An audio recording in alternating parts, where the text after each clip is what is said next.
Cosmopolitan says, "To hell with your damn fetus parties, breeders." Bold words for a magazine that gets its sex tips from a discarded rough draft of 50 Shades of Grey. Coming up on this episode of Trigger Warning Radio.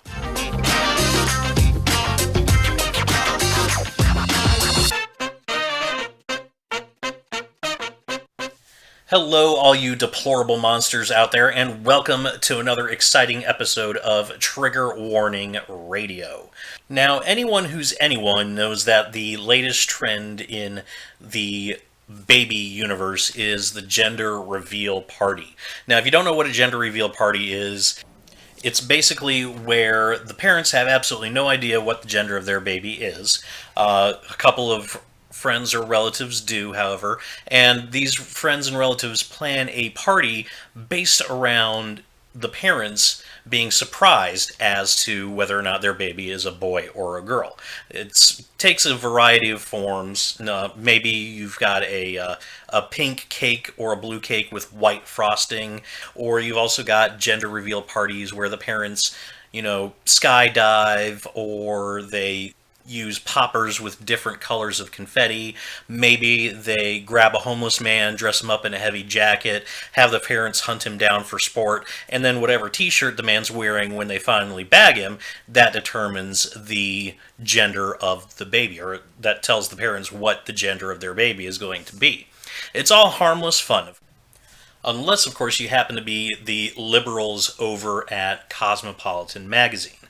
Now, Cosmopolitan magazine last week published an article by Diane Stapira. I'm not sure exactly how she pronounces it. We'll go with Stapira. I'll just call her Diane for the purposes of this podcast. But the article was originally published over at marieclaire.com, and the title of this article is "Parents-to-be, Stop Celebrating Your Baby's Gender." Wow. Right then and there, that kind of tells you what we're in store for. Now, I want to be honest. I've linked the full article below. I do encourage you to read it if you want to see some absolute batshit insanity from the left side of the aisle. I will caution you, though, this article, the scorn and condescension dripping off of it, along with just the utter falsehoods in this entire piece, made me want to both vomit and evacuate my bowels in rage and anger. So don't read the article while you're eating. Don't read it after you've just eaten. Go ahead and click on it if you want, but again, I'm going to caution you, don't read it while eating. So I'm not going to read the whole article for you because it's a rather lengthy piece. It prints out at 3 pages total, but I will go ahead and read you the first 2 paragraphs of Diane's piece. All right, just let me psych myself up here first, get into character. All right. "A few weeks ago, I waddled across a backyard in suburban Pennsylvania with a ping pong ball between my knees. After 20 feet, a woman I've never met snapped photos of me squatting over a metal saucepan. I opened my legs and released the ball, which tinged off the edge of the pot and bounced onto the grass. The group of women behind me let out a collective 'no' and applauded my effort.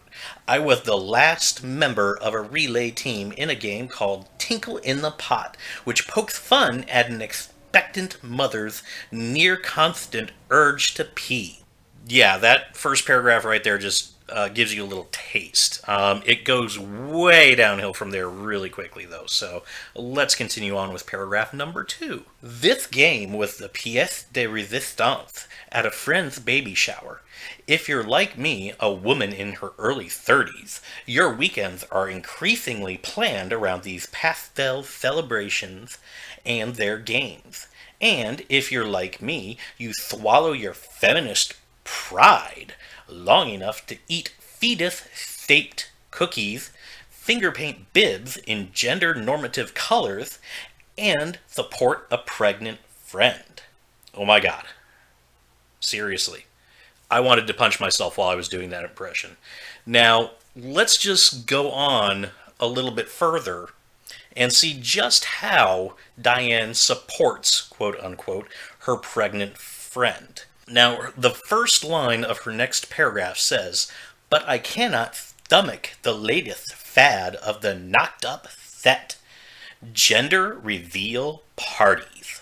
Right then and there, we've got a couple of key words that tell you just how little Diane thinks of her pregnant friend, just how much she hates this damn breeder that she's forced to spend time with. In that second paragraph, she mentions feminist pride, swallowing her feminist pride, and eating fetus-shaped cookies. Now, I don't know how many baby showers you folks have been to out there, but I've never been to a baby shower where they celebrated a fetus, or whether they where they ate fetus-shaped cookies. I've never been to a gender reveal party where they celebrated a fetus's gender or ate fetus-shaped cookies. I've been to baby showers and gender reveal parties where they've celebrated a baby's gender and they've eaten baby-shaped cookies. Maybe I'm going to different parties than Diane is. Maybe it's a different set. I really don't know. That's neither here nor there, though. So, thing that reveals just the utter and complete scorn that Diane has for her friend and for pregnant women in general is her reference to the knocked up set. Not pregnant women, not mothers to be, not expectant mothers. I mean, seriously? The knocked up set. We're not even referring to a mother as a mother here. We're referring to her as somebody who got knocked up, who just happened to accept some guy's sperm, and then that sperm made this fetus that might one day in a couple of months turn into, and it doesn't get any better from there, ladies and gentlemen. Diane's whole problem with gender reveal parties is that they are, quote unquote, cutesy in theory, taxing in practice. Now, I'll admit, I have gone to events and parties where I didn't really want to go. I've been to baby showers I didn't really want to go to. But, they're your friends, and they're going through a magical, terrifying, insanely huge moment in their lives. So you go to these things and you support them. And Diane here, she sees all of this as an insanely huge burden. She's having to swallow her feminist pride to attend this gender reveal party. She's not going. It's not a social chore for her like some people would see it. It's not, oh, I've got to go to this party, I've got to talk to people, I've got to leave my hovel and go out into the daylight and interact with the normals out there. No, she's seeing this as she's having to actually suppress her identity, who she is on a core level. She has to push that aside and try and act like she's a human being supporting her freaking friend. And let me just repeat, it doesn't get any better as you go on. But let's dive a little deeper into this cornucopia of absolute batshit craziness that is Diane's quote-unquote article here. Diane goes on to say that her biggest discomfort with the gender reveal party goes beyond the normal objections surrounding quote-unquote gestational markers. Basically what she argues is that we don't celebrate anything else in life to the same level that we do a baby. I'm sure she would term it as a fetus, to use her phrase, getting knocked up. But she's saying we don't celebrate milestones to that level, which in some ways is absolutely false. There are definitely milestones that are celebrated as much as a baby being brought into the world. I mean, if you've never been to a quinceañera, go to a quinceañera, and right then and there, I can tell you that right there is a milestone that's celebrated at least as much as a baby being brought into the world, maybe even more. There are things that we celebrate all the time, Birthdays, in some ways. 21st birthday, hey, I can finally drink legally. So we celebrate milestones to the same level of a baby shower all the time. But the other things, well, yeah, no shit, we don't celebrate too many other things to the same level as a baby being born. It's because there's really not much else that's bigger than a baby being born. There's not a whole lot out there that you can say is on the same level as another human life being brought into the world. That's one of the biggest accomplishments that anybody can do, which is why we celebrate the hell out of it, which is why it's why we have these gender reveal parties, it's why we have baby showers, it's why the actual birth is such a huge freaking deal, it's why we celebrate a baby's first birthday. It's because there's absolutely nothing in life that is as big as that particular thing, and Diane here, she just doesn't understand that at all. And she goes on, though. She goes on to say that we're actually reinforcing the archaic notion that a woman's value rests squarely in her ability to grow tiny humans, which does completely misses the freaking point of a baby shower. And she continues on. She actually goes through this at length later on in the article, and I'll get to that a little bit later. There is one particular thing that I do want to touch on, though, before we get to that, and that is this little fun fact that she puts in to her article here. And I'm actually going to read this line because it does need to be in order to get the full impact, it does need to be read out. So here we go. Going back to my libtard feminist voice. Fun fact. Blue used to be the color most associated with little girls due to its association with the Virgin Mary. But Hitler, yes Hitler, feminized the color pink by forcing gays to wear triangles in that shade during World War II. Oh my god. Seriously, people. Seriously. Is there nothing in this world that the left cannot link back to Hitler? Hitler has done literally everything horrible, according to the left. Hitler killed 6 million Jews. He killed millions more people. He conquered most of Europe and brought the terrors of fascism to countless millions of other people. He started one of the largest wars in world history. He helped elect Donald Trump president of the United States, and he made it so that girls wear pink. My freaking God. That is... I don't even know what to say, ladies and gentlemen. Rarely do I use the phrase, I can't even. But here especially, I literally can't even. I mean, it's so freaking idiotic. Gender reveal parties are bad because it reinforces the notion that girls wear pink, which is linked to Hitler. What? What the bloody freaking hell is wrong with you?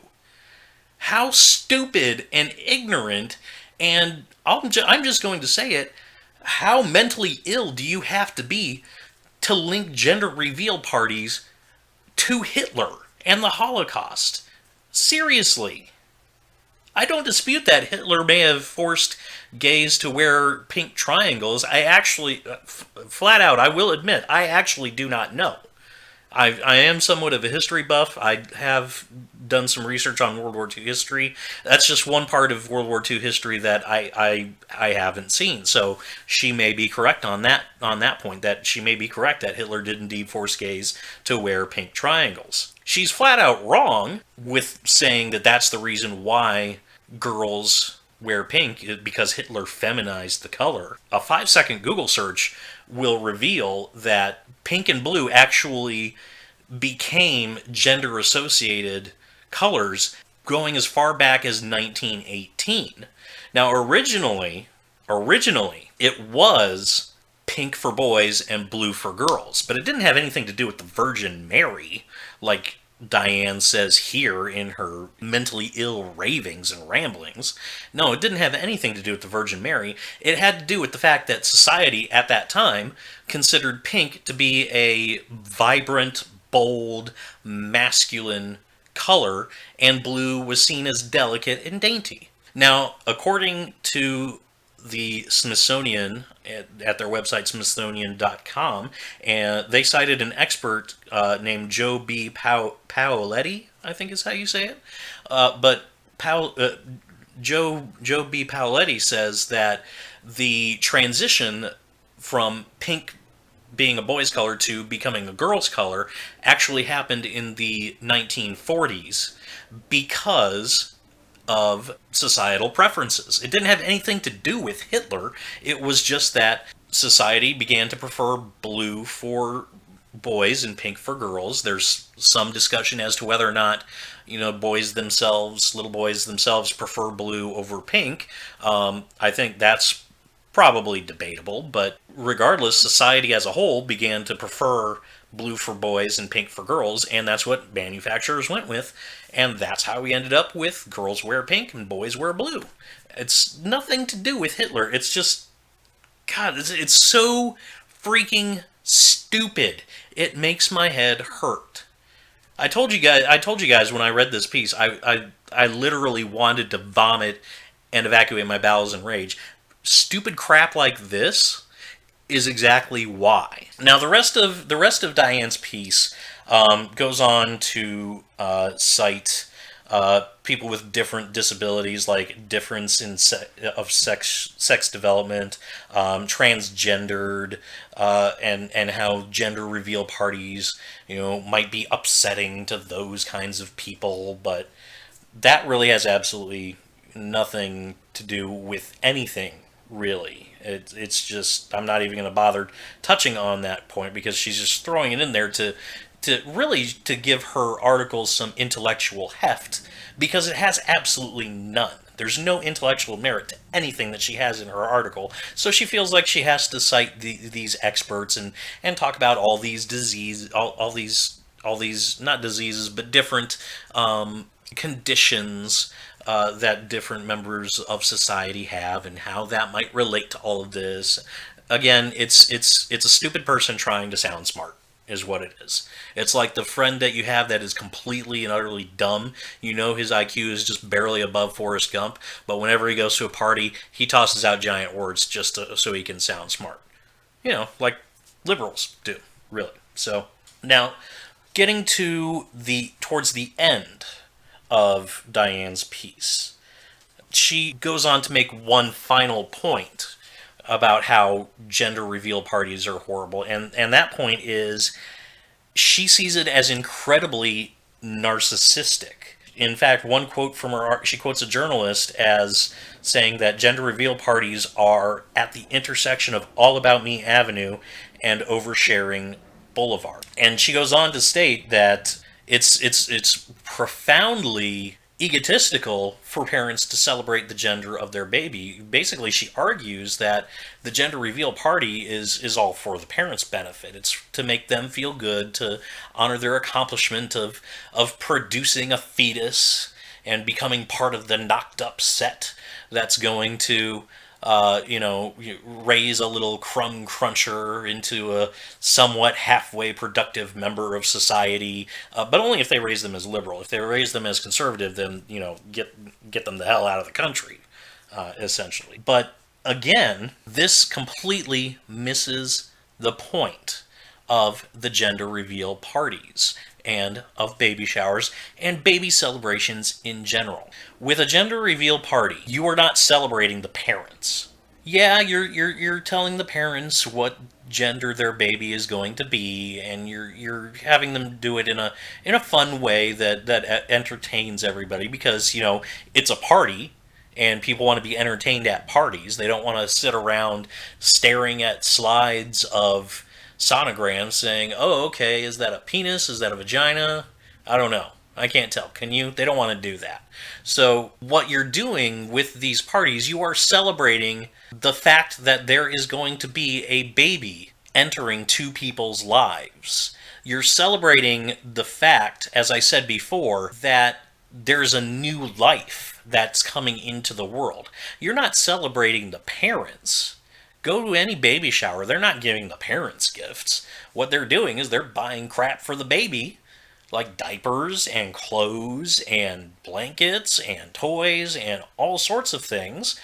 Gift card if you're like me and absolutely hate shopping for people. But you're not celebrating the parents at all during this. You are celebrating that baby. You are celebrating that growing human life that is going to be entering the world and is going to be facing all that the world has to offer and experiencing literally everything for the first time. You're not celebrating the parents. You're not celebrating the mom getting knocked up. You're not celebrating the dad shooting his sperm into the mom successfully. You're not celebrating any of that. This is not their accomplishment. Society does not look at a baby necessarily as the accomplishment of the parents. Now they'll look at the results of raising said baby as an accomplishment of the parents, especially, if they raise the baby right or if they don't raise the baby right. But the gender reveal parties, it's to celebrate the baby. It's for the baby, really. It's not really for the parents at all. It's celebrating that brand new life. And this is something that is an absolutely foreign concept to Diane, probably because she's a liberal who can't see a baby growing inside its mother's womb as a baby. She bring you back to the fetus-shaped cookies from earlier. She doesn't even refer to it as a baby. She refers to it as a fetus. For her, for Diane, that's not a human being that's going to be entering the world. That's not a human life that is developing. That is a glob of cells that she would probably abort if given half a chance. Now, the final point that Diane makes, is that, number one, the gender reveal party isn't doing anything to assuage a mother's fears about what's going to happen. And I disagree with that completely. I absolutely disagree with that. That is complete bullcrap. These parties, the gender reveal parties, baby showers, those parties absolutely do help in assuaging a mother's fears. Why? Because it's giving her, a few hours of celebration, of happiness. It's giving her a fun time, and it's allowing her to kind of take a step back from things. I guarantee you, before that party, that mother was worried sick about literally everything. What's going to happen if the baby's sick? What's going to happen if I get sick while I'm pregnant? What's going to happen? What school is our kid going to go to when he or she's finally ready for that? All of these things that go through a new parent's mind, these parties give the mother a chance to think about something else. They give her a chance to be with friends and be with family and just not have to worry so much about all of that stuff. And that definitely does go a long way towards helping with those fears, despite what Diane says. The other point that she makes is the gender reveal parties don't send a good message to any kids that happen to be there. You're essentially, according to Diane, you're telling little girls that their only value is as a mother. Their only value is as a breeder that just pumps out babies. You're telling any little boys that are there that, women aren't really worth much until they have your baby, and then they're worth a little bit. Not a whole lot, but they're worth a little bit. And again, that's complete and utter bullcrap. What these are teaching the kids, what these parties are teaching the kids that are present, they're teaching the kids that are present to celebrate life. Something that I will guarantee you is a completely foreign concept to Diane here. She has absolutely no clue how to celebrate life or anything about celebrating life in general. She is a liberal, and liberals, the only thing that they celebrate is death. I guarantee you, if this friend had aborted her child, Diane would probably be there throwing her a post-abortion party and, helping her feel better about her choice and all of that good stuff.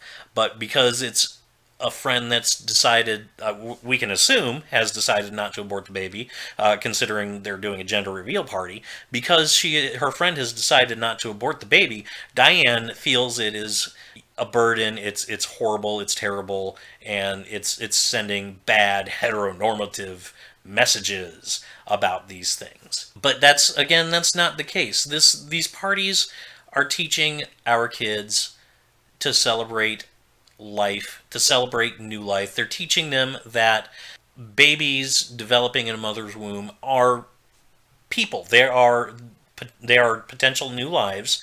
They are worthy of celebration, and it's a sacred thing. Essentially, they're telling these parties are telling our kids that life is sacred, life is meaningful. That yes, the baby that is unborn is a life, and we need to cherish that, and we need to honor that.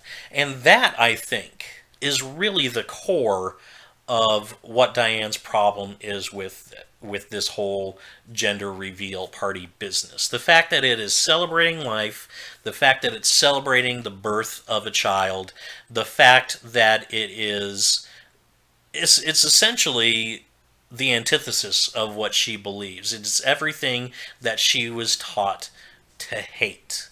And that is what is at the root of Diane's problem. And the left in general, their problems with these types of parties. The left cannot stand that women would decide to keep a baby, they would not decide to abort it, and that they would celebrate that fact. For the left, a baby is a complete and utter burden. It's something that puts your entire life on hold, and it's something that destroys your hopes and dreams. When really, it's the exact opposite. A baby does not destroy hopes and dreams. A baby does not put your life on hold. What a baby does is it simply changes your priorities, and it changes those hopes and dreams. Now, instead of your hopes and dreams being all about you and what you want to do, your hopes and dreams become for your child and what they want to do and what you hope that they get out of life, and yes, what you hope that they do better than you did. And that, ladies and gentlemen, that is what Diane cannot stand.